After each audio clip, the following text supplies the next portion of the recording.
Good morning students. Last videos में हमने one way slab का कॉन्टीन्यूस पढ़ा था। आज हमें टू वे स्लैब पढ़ना है। तो सबसे पहले हम टू वे स्लैब की कंडीशन जान लें क्या होती है। L Y upon L X is less than और इक्वल टू 2, मतलब अगर एल वाई यहाँ पे लॉन्गर स्पैन है और एल एक्स हमारा शॉर्टर स्पैन है। ठीक है, हम इसमें थोड़ी सी थ्योरी डिस्कशन करेंगे, फिर इसके बाद न्यूमेरिकल पे आएंगे। बहुत छोटा सा थ्योरी है इसमें। तो पहली कंडीशन ये होगी। अब टू वे स्लैब को दो भागों में बांटा गया है, टू टाइप्स में दिया गया है। उसको पहले को बोलते हैं रेस्ट्रेंट स्लैब, या उसी का नाम है कॉर्नर हेल्ड डाउन, और उसी का नाम है not free to lift. And the second is unrestrained slab, corner not held down और फ्री टू लिफ्ट। आपको एग्जाम में किसी भी नाम से आपको ये क्वेश्चन आ सकता है, किसी भी नाम से कोई क्वेश्चन पूछा जा सकता है। लास्ट में corner held down, corner not held down, not free to lift कुछ भी पूछा सकता है। तो चलिए हम दोनों में डिफरेंस जान लेते हैं क्या होता है। सबसे पहले हम रेस्ट्रेंट स्लैब का जानते हैं। जब होता क्या है कि when a two slab is loaded, जब टू वे स्लैब को हम लोडेड, उस पर लोड आता है तो कॉर्नर गेट्स लिफ्टेड। तो जो उसका कॉर्नर होता है वो लिफ्ट करने लगता है, ऊपर की तरफ भागने लगता है। उसका कॉर्नर जो होता है लिफ्ट करने लगता है, ऊपर की तरफ भागने लगता है। फिर इसके लिए क्या करते हैं कि this corner can be prevented from lifting, कि इसको लिफ्टिंग से रोका जा सके by providing fixity at the support पे हम एक फिक्सिडिटी प्रोवाइड करते हैं बाय बीम और वॉल के केस में। ठीक है, बाय बीम और वॉल के तरीके से हम एक फिक्सिडिटी प्रोवाइड करते हैं। Such type of slab is slab in which the corner are prevented from lifting, मतलब कॉर्नर्स को लिफ्टिंग से बचाया जा सकता है, are called restraint slab. Restraint का मतलब ही हो कि उसको रोक दीजिए, रेस्ट्रेंट कर दीजिए, उसको फिक्स कर दीजिए। ठीक है, इन दो slab torsion reinforcement is provided, मतलब अगर कोई ऐसा स्लैब है जिसमें कॉर्नर हेल्ड डाउन है तो वो उसमें टॉर्सन रिइंफोर्समेंट हम प्रोवाइड करते हैं एट द एज पे to prevent cracking of corners, ये कॉर्नर्स पे क्रैकिंग ना आए। These are also called slab with corner held down. तो ये हमारा इसका हो गया रेस्ट्रेंट स्लैब का। इसका जस्ट उल्टा क्या हो जाएगा, अनरेस्ट्रेंट स्लैब हो जाएगा। ठीक, unrestrained slab, corner not held down और free to lift. The slab in which corner are not prevented from lifting, जिसको नहीं प्रिवेंट कर सकते लिफ्टिंग से, are called as unrestrained slab और slab with corner not held down. ठीक, अब इसमें देखिए आते हैं हम, ये इंपॉर्टेंट जो हमारा पहला है रेस्ट्रेंट स्लैब, इसमें इंपॉर्टेंट क्या है, for finding alpha x and alpha y using 12 number 26 of IS code page number 91। तो हम पेज नंबर आपको बता देते हैं कि IS कोड में दो ही पेज बहुत इंपॉर्टेंट है आपके क्वेश्चन के लिहाज से। आपका जो एनेक्सर डी जो आपका दिया हुआ है पेज नंबर 90 पे, और जो उसकी वैल्यूज़ दी हुई हैं अल्फा एक्स अल्फा वाई क्या है हमारा कोफिशिएंट ऑफ बेंडिंग मोमेंट है, जो कि अभी आगे हमको न्यूमेरिकल में पता चलेगा। अगर कॉर्नर हेल्ड डाउन है तो टेबल नंबर 26 से निकालेंगे। केस आएगा कि अनरेस्ट्रेंट स्लैब्स का या corner not held down free to lift, तब हम अल्फा एक्स और अल्फा वाई की वैल्यू टेबल नंबर 27 से निकालेंगे, जो कि 27 आपका टेबल नंबर ये दिया हुआ है अल्फा एक्स और अल्फा वाई निकालने के लिए। चलिए अब हम अपने चलते हैं सीधे अपने क्वेश्चंस पे।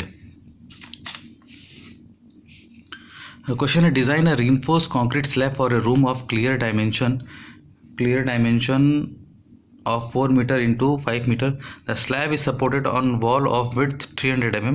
The slab is carrying a live load of 4 kN per meter square and floor finish load is 1 kN per meter square. Use M20 concrete and Fe415 steel. एक conditions लगा दी इसमें, the corner of slab are held down. The corner of slab are held down, यानी restrained slab की बात कर रहा है, और not free to lift, जो भी मैंने इससे पहले आपको बताया था। ठीक है, तो चलिए सबसे पहले हम अपना गिवन डेटा हमने लिख लिया। इसमें लिख लिया एल वाई क्या हमारा लॉन्गर स्पैन है, L x upon shorter span है। तो हम यहाँ पे चेक कर ले कि ये टू वे स्लैब है कि नहीं। तो एल वाई अपन एल एक्स हमने जब 5 डिवाइड बाई 4 जब हमने यहाँ पे चेक किया कि 5 डिवाइड बाई 4 तो ये आया 1.25, यानी लेस देन इक्वल टू 2, यानी टू वे स्लैब है। लाइव लोड आपका दिया हुआ है 4 kN per metre square, floor finish load FC के और FI और बियरिंग 300 mm। अब आते हैं determination of depth of slab. ठीक है, तो एज पर क्लॉज नंबर 24.1 जो हमको पेज नंबर 39 पे दिया हुआ है, जो टू वे स्लैब के लिए हमको पेज नंबर 39 पे दिया हुआ, क्या दिया हुआ कि shorter span less than equal to 3.5 होना चाहिए और लाइव लोड लेस देन और equal to 3 kN per metre होना चाहिए। तो स्पैन अपॉन डेप्थ का जो रेशियो होता है 35 सिंपली सपोर्टेड के लिए वो किसी केस के लिए होता है FE 250 के लिए, और जब यही केस हम HYSD बार इन 415, क्योंकि हमारा क्वेश्चन में 415 दिया हुआ है, HYSD बार है, तो इसको 3.8 को 0.835 को 0.8 से गुणा कर देंगे तो ये आ जाएगा स्पैन अपॉन डेप्थ रेशियो 28। पर हमारे क्वेश्चन में क्या है कि स्पैन की वैल्यू 3.5 मीटर से ज़्यादा है और लाइव लोड 3 किलोमीटर से ज़्यादा है, यानी इसका मतलब कि ये हमारा कंडीशन नहीं लगेगा, ये कंडीशन हमारा नहीं लगेगा। क्यों? क्योंकि हमारी स्पैन लेंथ वो जो है 4 मीटर है, वो 4 मीटर है, और जो लाइव लोड है 4 किलोन्यूटन पर मीटर स्क्वायर है।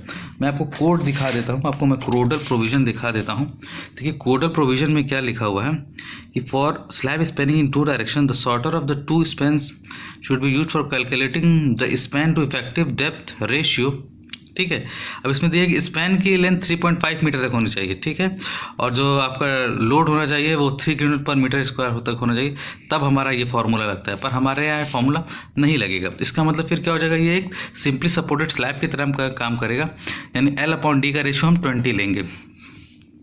L/D का रेशियो हम 20, जैसे हमने वन वे स्लैब में लेते हैं जो रेशियो, वो हम लेंगे यहाँ पे L/D, क्योंकि ये कंडीशंस फॉलो नहीं हो रही हैं तो इसलिए हम सिंपली सपोर्ट स्लैब की तरह इसको हम डिज़ाइन करेंगे। L/D equal to 20। ठीक, L में कौन सा लेते हैं हम, शॉर्टर स्पैन लेते हैं, तो शॉर्टन क्या हो LX यानी LX मतलब कि 4 मीटर, 4 मीटर इंटू 5 मीटर है, तो ये क्या हो जाएगा LX 4 मीटर हो जाएगा। तो 4 मीटर डिवाइड बाई 20, तो हम डेप्थ हमारी आ गई 200 mm, डेप्थ हमारी आ गई 200 mm।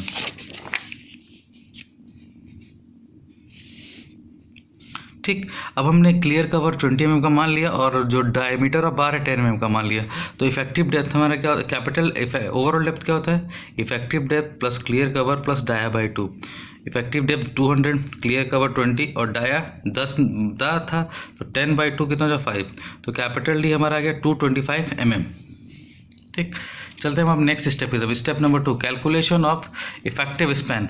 इफेक्टिव स्पैन के लिए जो कंडीशन मैंने वन वे में लगाई थी वही सेम कंडीशन यहाँ पे है, पेज नंबर 34 पे है IS 456/2000 में। लेकिन यहाँ पे ध्यान रखना कि 2 वे स्लैब है, तो हम जो इफेक्टिव स्पैन निकालेंगे शॉर्टन स्पैन के लॉन्ग में निकालेंगे और लॉन्गर स्पैन के लॉन्ग में निकालेंगे। ठीक है, तो पहले हमने effective span for shorter span के लिए निकाला, वही फार्मूला सेम रहेगा जो वन वे में था, clear span plus effective depth. Clear span क्या है 4 मीटर, इफेक्टिव डेप्थ 200 mm है, तो 0.200 मीटर, तो ये 4.2 metre. Centre to centre distance between support क्या होता है W/2 L0 प्लस W/2, ये क्या होगा L0 प्लस W। ये मैंने आपको जो सपोर्ट दिया हुआ है 300 mm दिया हुआ है, तो 0.300 डिवाइड बाई 2 प्लस 4 मीटर 300/2, तो ये हो गया 4.3 मीटर। और आपको पता है कि इन दोनों में से हम लीस्ट वैल्यू लेते हैं, यानी जो शॉर्टर स्पैन आएगा LX के पॉइंट ऑफ व्यू से 4.2 मीटर आएगा। अब आते हैं हम लॉन्गर स्पैन पे। सेम चीज़ लॉन्गर स्पैन पे लगाना है, तो सेम चीज़ बस लॉन्गर स्पैन 5 मीटर का, सेम बाकी सब चीज़ें हैं, तो ये कितना आ जाएगा 5.2 मीटर। अब आते हैं हम अपने लोड कैलकुलेशन पे। तो हम सबसे पहले सेल्फ वेट ऑफ स्लैब निकालेंगे। सेल्फ वेट ऑफ क्या होता है, thickness of slab into density of concrete into 1 metre width. तो थिकनेस ऑफ स्लैब यानी कैपिटल D, यानी कैपिटल D 225 mm था, तो 0.225 metre into 25 into 1 metre width पे डिज़ाइन होता है, तो ये 5.62 किलोन्यूटन पर मीटर हो गया। ठीक, फिर अब हमारे क्वेश्चन में क्या है, लाइव लोड हमारा कितना दिया हुआ है 4 किलोन्यूटन पर मीटर स्क्वायर, 1 मीटर विड्थ से हम गुणा कर दिए तो 4 किलोन्यूटन पर मीटर। फ्लोर फिनिश लोड हमारा दिया है 1 किलोन्यूटन पर मीटर स्क्वायर, इसको हमने 1 मीटर विड्थ से गुणा कर दिया तो 1 किलोन्यूटन पर मीटर। अब हम तीनों लोड्स को जोड़ लेंगे तो आ जाएगा 10.62 किलोन्यूटन पर मीटर। अब इस लोड को हम क्या करेंगे, फैक्टर्ड कर लेंगे, इस लोड को हम क्या करेंगे, फैक्टर्ड कर लेंगे, WU हम इसको फैक्टर्ड कर लेंगे। ठीक, अब फैक्टर्ड करने के बाद हमारा आ गया 15.931 किलोन्यूटन पर मीटर। फैक्टर्ड में क्या होता है 1.5 से हम गुणा कर देते हैं। अब अगले स्टेप पे आते हैं, calculation of bending moment. Calculation of bending moment पे आने के लिए हमको अपने कोड का पेज नंबर 91 यूज़ करना पड़ेगा। देखिए कोड नंबर 91 हमारा क्या कह रहा है कि जो हमारा MX होता है मोमेंट एट x डायरेक्शन, यानी शॉर्टर स्पैन पे क्या होता है alpha x W into LX square, और MY जो लॉन्गर डायरेक्शन में होता है वो alpha y W into LX square. मतलब यहाँ पे दोनों पे क्या होगा LX स्क्वायर यूज होगा। ठीक, तो calculate bending moment shorter span, इसको हमने mx नाम दे दिया। कैलकुलेट बेंडिंग मोमेंट और लॉन्गर, इसको हमने my नाम दिया, जो कि हम IS कोड मेथड से लगा रहे हैं। ठीक है, मैंने भी आपको दिखाया था ये फार्मूला 91 पेज पे, mx और my का फार्मूला मैंने 91 पेज पे आपको तुरंत दिखाया है। अल्फा और अल्फा एक्स और अल्फा वाई क्या था, कोफिशिएंट, बेंडिंग मोमेंट कोफिशिएंट है, जो कि टेबल नंबर 26। और क्योंकि यहाँ पे कॉर्नर हेल्ड डाउन है तो इसमें टेबल नंबर कौन सा लगेगा, 26 हम निकालेंगे। ठीक, डब्ल्यू यहाँ पे क्या, total design load per unit area. ठीक, since the slab is supported on all the 4 sides and its corner are held down, then it is corresponding to case number 9। यानी मतलब कि ये टेबल कॉर्नर हेल्ड डाउन के लिए table है। ठीक है, इसके लिए 9 कंडीशंस दी हुई हैं, आप देखेंगे 9 कंडीशंस दी हुई हैं। ये है अल्फा एक्स की वैल्यू, ये देखिए अल्फा एक्स की वैल्यू, और ये है अल्फा वाई की वैल्यू। ये देखिए ये लास्ट वाला जो कॉर्नर है वो अल्फा वाई की वैल्यू है, और ये अल्फा एक्स की वैल्यू है अलग अलग कोफिशिएंट्स के लिए। तो इन 9 कंडीशंस में से हमारा लास्ट वाला कंडीशन फॉलो करेगा 4 एज डिसकॉन्टिन्यूअस, 4 एज डिसकॉन्टिन्यूअस। ठीक है, तो Ly अपॉन Lx का रेशियो हमारा क्या आ जाएगा, 1.25। अभी मैंने निकाला था 5 डिवाइड बाई 4 क्या हो जाएगा, 1.25। अब हम देखते हैं अल्फा एक्स निकालने के लिए 1.25 कोई वैल्यू है नहीं, तो किसके किसके बीच में निकालेंगे, 1.2 और 1.3 के बीच में वैल्यू निकाल के इंटरपोलेशन से 1.25 की वैल्यू निकालेंगे। तो देखिए 1.2 पे वैल्यू 0.072 है और 1.3 पे 0.079 है, क्योंकि देखिए मैंने ऑलरेडी आपको नोट्स में आपके लिख दिया है। ठीक, नोट्स में आपके मैंने लिख दिया है। ठीक, अब आते हैं अपने इंटरपोलेशन मेथड पे। अब जब हम इंटरपोलेशन निकालेंगे अल्फा एक्स की वैल्यू, तो इंटरपोलेशन आपको बताया था, ये इंटरपोलेशन आपको मैंने कई स्टेप्स में बता चुका हूँ। उसके पहले इंटरपोलेशन से वैल्यू आ जाएगी 0.075, ये 0.75 वैल्यू आ गई हमारी। ठीक है, अब अल्फा वाई की वैल्यू 9th कंडीशन के लिए कौन सी होगी, सबसे लास्ट वाली वैल्यू क्या है, अल्फा वाई। देखिए यहाँ पे आपको कोड में लिखा हुआ है अल्फा वाई, तो अल्फा वाई की सबसे पहले वैल्यू होगी 0.056, यानी सिर्फ हमको अल्फा एक्स इंटरपोलेशन से निकालना है। अल्फा वाइट की वैल्यू 0.056 कोड में डायरेक्ट दी हुई है।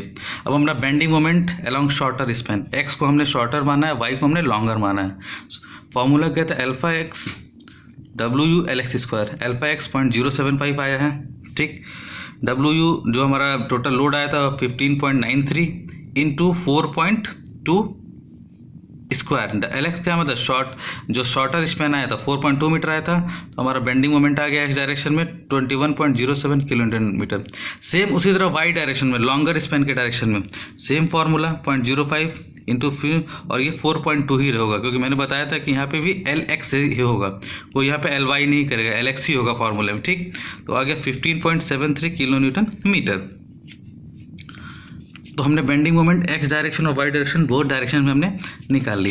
अब हमारा स्टेप नंबर 5 है calculation of effective depth required. तो आपको पता है फिर 415 के लिए फार्मूला होता है। अब सवाल यहाँ पे आएगा कि बेंडिंग मोमेंट कौन सा लें, तो बेंडिंग मोमेंट हमेशा ज़्यादा वाला लेंगे। तो ज़्यादा की वैल्यू क्या थी 21.0 किलो न्यूटन। ठीक, अब इसको हमने एन न्यूटन एम में चेंज कर दिया 0.138, एफ सी के की वैल्यू 20, बी की वैल्यू 1000, यानी डी रिक्वायर्ड आया हमारा 87.37 और हमने प्रोवाइड क्या किया था डी रिक्वायर्ड 200 mm, हेंस हमारा ओके। अब आते हैं स्टेप नंबर 6 पे। Step number 6 calculation of reinforcement, calculation of reinforcement. अब रीइंफोर्समेंट भी हम यहाँ 2 साइड से निकालेंगे, एक शॉर्टर स्पैन साइड से और एक लॉन्गर स्पैन साइड से। तो along shorter span as per IS 456 main reinforcement is calculated in the middle strip। हमारा IS 456 कोड ये कहता है कि जो हम मेन reinforcement कैलकुलेट करेंगे वो मिडिल स्ट्रिप पे कैलकुलेट करेंगे।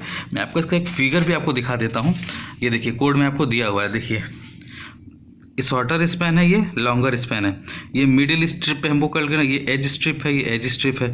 और जब एल वाई आएगा लॉन्गर स्पैन तो मिडिल स्ट्रिप ऐसे हो जाएगा, एज स्ट्रिप ऐसे हो जाएगा। ये आपको कोड में भी गिवन है, आप इससे भी देख सकते हैं। ठीक, ये हम किए। ठीक, मिडिल स्ट्रिप की जो ये लेंथ होती है वो 3/ly होती है। ये हमारा ly लॉन्गर स्पैन, ये हमारा शॉर्टर स्पैन, ये हमारा एज स्ट्रिप, ये हमारा एज स्ट्रिप, ये बीच में मिडिल स्ट्रिप। अब इस मिडिल स्ट्रिप लेंथ कितनी होती है 3/4ly। तो विड्थ ऑफ मिडिल स्ट्रिप क्या होगा 3/4ly। ly क्या था 5.2 मीटर, ये आ गया 3.9 मीटर। अब डी की वैल्यू 200 है। अब हम यहाँ से ये फार्मूला लगा के हम यहाँ से AST निकाल सकते हैं। ये फार्मूला आपका वेल नोन है पहले से आपको, ठीक है, सब वैल्यू नोन है, सब वैल्यू हमने निकाली है। तो AST हमारा आ गया 301.19 mm²।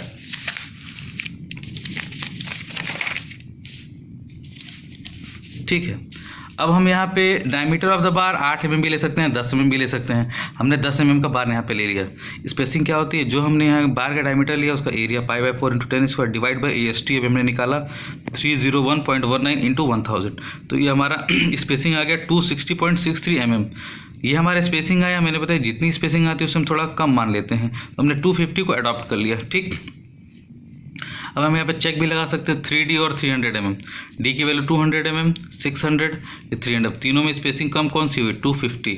ठीक, अब यहाँ पे AST मिनिमम क्या होता है, 0.12% of the cross section area, 0.12% of the cross section area हमने निकाल लिया, तो 270 mm² आ गया। ठीक, अब AST प्रोवाइडेड हम यहाँ निकालेंगे, क्यों, क्योंकि अब हमने ये जो हमारी AST आया था वो कि 260.63 mm स्पेसिंग पे था, पर हमने अडॉप्ट किया 250, तो AST प्रोवाइडेड इधर आ गया, यानी जो स्पेसिंग और इधर आ गई, तो π/4 × 10²। ये स्पेसिंग हमने क्या अडॉप्ट किया, 250 × 1000। तो इसे कैलकुलेट करने पे हमारा AST आया 314 mm², जो कि AST मिनिमम से ज़्यादा है। AST मिनिमम कितना है, 270 mm²। हमारा यानी कंडीशन ये फॉलो कर रहा है।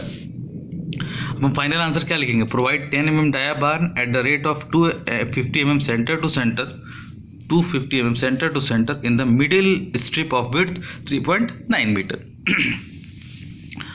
अब आते हैं हम अपने रीइंफोर्समेंट अलोंग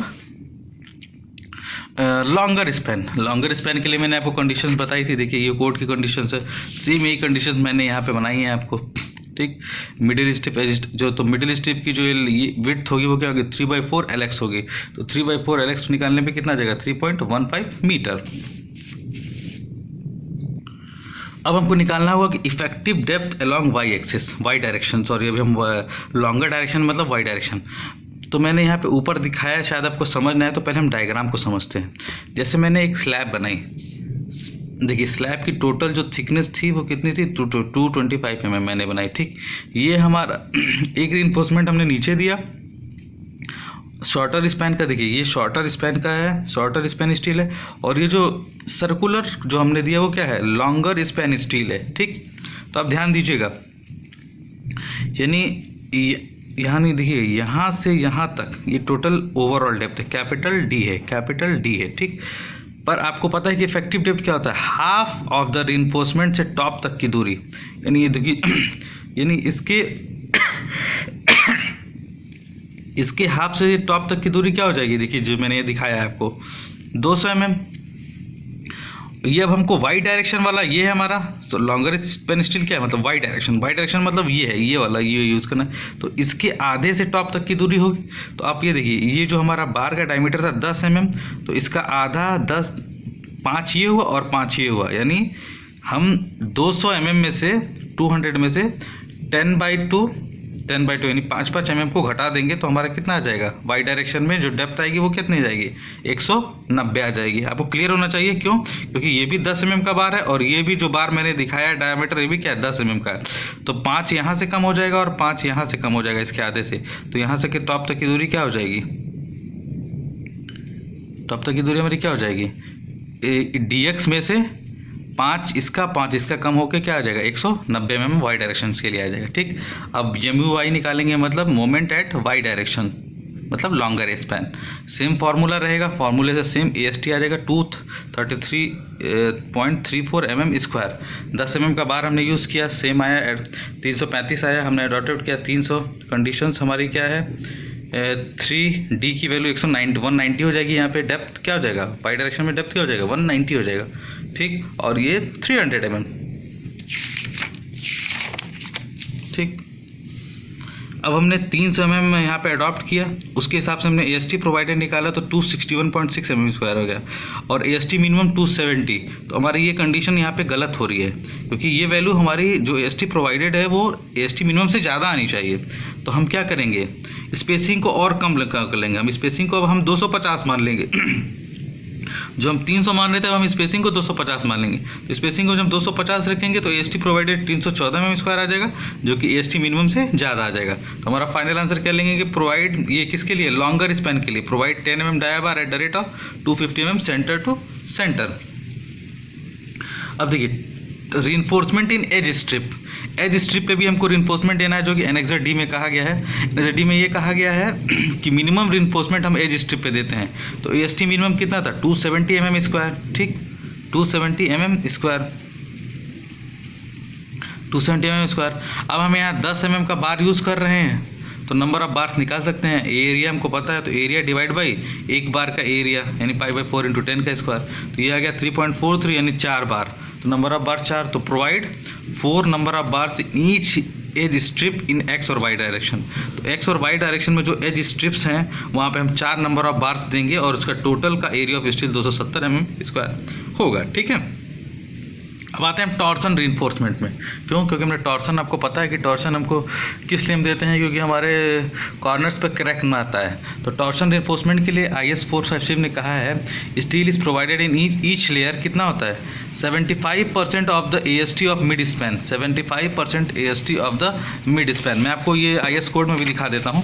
ये देखिए यहाँ पे लिखा है टॉर्सन रीइंफोर्समेंट की कंडीशन में, the area of reinforcement in each of the these 4 layers shall be 3/4 of the area, मतलब 75, 3/4 ऑफ द एक क्वार्टर क्या हो गया, मतलब 75%, ठीक है। ये 75% हमने निकाला 3/4। मैक्सिमम AST कितना आया था, 314 mm², इसका 3/4 हमने निकाल लिया, यानी 235.5 mm²। और लेंथ ऑफ ईच स्ट्रिप जो होता है LX/5 और LY/5। LX 4.2 मीटर है, तो 4200 mm डिवाइड बाई 5, और ये 5.2 मीटर है, तो 5200 mm डिवाइड बाई 5। तो ये हमारी इसकी वैल्यू आ गई, ठीक है। अब हम 8 mm डायमीटर बार यूज़ करेंगे, यहाँ पे 8 mm का डायमीटर बार यूज़ करेंगे, तो हम स्पेसिंग कितनी हो जाएगी, π/4 इंटू, ये हम टॉर्सन रीइंफोर्समेंट के लिए लगा रहे हैं, π/4 इंटू 8² डिवाइड बाई AST कितना आया था, 235.5 इंटू 1000। तो ये आ गया स्पेसिंग 213 mm.1 mm। तो हमने 2 mm एडॉप्ट कर लिया। तो हमने क्या फाइनल आंसर क्या लिखेंगे, provided 8 mm dia bar at the rate of 2 mm centre to centre. अब देखिए हम एक रीइंफोर्समेंट डिटेलिंग आपको बना के यहाँ पे दिखा दी है। देखिए मैंने शॉर्टर स्पैन का बनाया 4.2 मीटर, ये स्लैब की डेप्थ 225 mm, ठीक। ये जो मैंने ब्लैक कलर से जो हमने बनाया वो क्या है आपका, रीइंफोर्समेंट अलोंग x डायरेक्शन, ठीक है। और ये जो ये गोल सा बनाया है मैंने, ये मतलब जो सर्कुलर बनाया है, ये y डायरेक्शन का है। ये किसका है, y डायरेक्शन का है, ठीक है। ये बेंट अप, ये बार को हमने बेंट कर दिया है। तो कोड ने क्या बताया है कि सेंटर ऑफ द सपोर्ट से 1.5 LX तक ये बेंट होगा।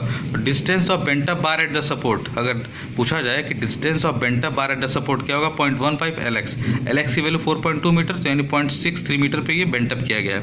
और ये देखिए ये जो सर्कुलर बार थे क्या है, रीइंफोर्समेंट अलोंग y डायरेक्शन। अब और ये जो ब्लैक कलर की ये लाइन आई है, ये जो रीइंफोर्समेंट है, रीइंफोर्समेंट अलोंग x डायरेक्शन। तो वो क्या थी, 10 mm at the rate of 250 mm centre to centre. और ये जो सर्कुलर है y डायरेक्शन के लिए, वो भी क्या थी, 10 mm at the dia bar at the rate of 250 mm centre to centre. By default इस क्वेश्चन में हमारे दोनों जो हैं, जो स्पेसिंग है वो सेम आ गई है, दोनों स्पेसिंग हमारी सेम आ गई। ये आपको पता होगा, इसके सेंटर से ये दूरी इफेक्टिव डेप्थ 200 mm, ठीक। अब इसी के जस्ट आप अगर लॉन्गर स्पैन के अलॉन्ग बनाएंगे, तो ये वाला जो बार है लॉन्गर, ये वाई वाला वो एक्स में चला जाएगा, एक्स वाला वाई में, ये नीचे आ जाएगा, ये ऊपर हो जाएगा। तो आपने देखिए मैं सेम चीज़ वही चीज़ है, बस ये बार क्या आ गया, अब नीचे आ गया है, और ये वाला बार ऊपर चला गया है। इसका जस्ट अपोजिट हो जाएगा, क्योंकि एक्स और वाई डायरेक्शन में चेंजेस हैं। ये हमने एक्स डायरेक्शन के लिए बनाया था, cross section along shorter span, और ये cross section along longer span. अगर जो शॉर्टर स्पैन समझ लेगा तो उसका जस्ट यहाँ रिवर्स कर देगा बस रीइंफोर्समेंट का, बाकी सब सेम चीज़ है, बस ये 5.3 मीटर हो गया डिस्टेंस। अब हम आते हैं check for shear. Check for shear वही पुराना case, tau B is greater than tau C, tau B is greater than tau C.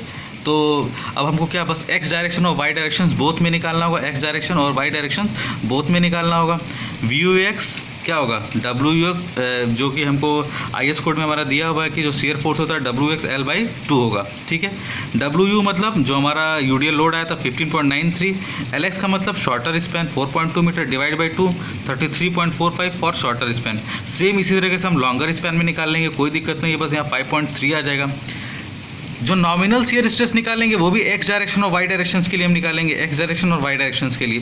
तो जब एक्स डायरेक्शन निकालेंगे तो यहाँ एक्स लेंगे, वाई लेंगे तो यहाँ वाई लेंगे। सेम चीज़ ये सब आपको पहले से पता है, सब कुछ इसमें कोई सब वेल अननोन वैल्यू है। वैल्यू 0.16 न्यूटन पर mm स्क्वायर आ गया, इसकी वैल्यू 0.21 न्यूटन पर mm स्क्वायर आ गई, ठीक। अब परसेंटेज ऑफ स्टील में कंडीशन ये है कि AST जो लेते हैं वो मैक्सिमम लेते हैं। तो मैक्सिमम AST कितना है, 314 mm square divide by B की वैल्यू 1000, D की वैल्यू 200 इंटू 100, ये आ गया 0.15%। तो आपको पता है कि कोड में 0.15% पे 0.15% पे आपको पता है। हम ये अब कोड का पेज नंबर 73 खोलेंगे टाउसी का, कि 0.15 पे डायरेक्ट वैल्यू दी हुई है, आपको इंटरपोलेशन नहीं लगाना है। सबसे अच्छी बात इस क्वेश्चन में 0.15% आया तो M20 पे 2.8 वैल्यू दी है। किसकी वैल्यू है, ये टाउसी की वैल्यू है।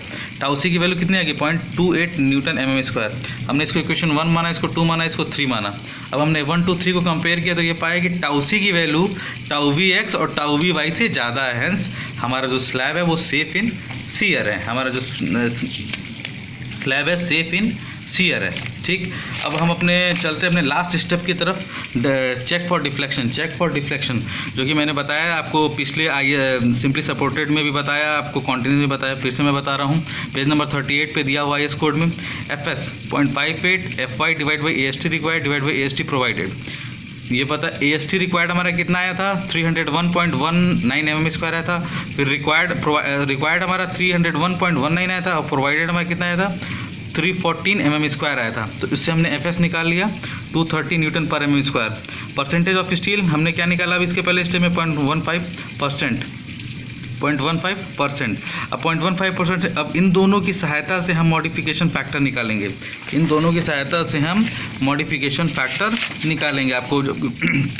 आपको मैं बता चुका हूँ कि कोड में ये पेज नंबर 38 पे है। तो आपको ये देखना है, अब यहाँ पे हम लोग देखते हैं, बहुत आसान है, ये